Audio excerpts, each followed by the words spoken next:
turi gihe cy'isaha 4:05 niyo masaha yo muri Komine Ruyigi, zone Ruyigi, ntara ya Buhumuza. Turi ku biro vy'umugwi w'igihugu ujeje gutunganya amatora muri Komine Ruyigi, aho twaje kuraba uko vyifashe ivyaraye bivuye mu matora y'abajenama b'amakomine eka ndetse mbere n'abashinga amateka.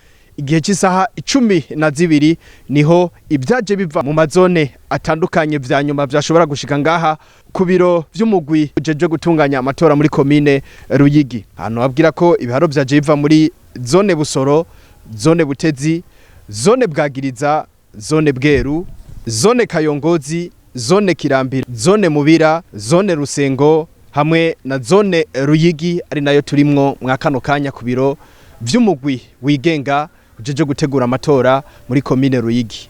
Aha rero nkuko mubibona abakozi ba sesi bakaba bariko baraharura kugira ngo natwe dushobore kuza kubamenyesha ivyaraye bivuye muri ayo matora yabaye ku munsi w'ejo igenekerezo rya 5 Ruheshi umwaka turimwo.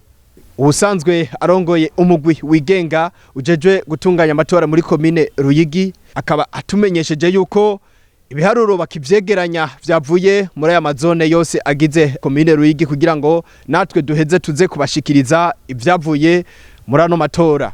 Ku mugwa mukuru wa Komine Ruyigi, intara ya Buhumuza, Prosper Niyibitanga kubwo runani bw'ibimenyesha makuru.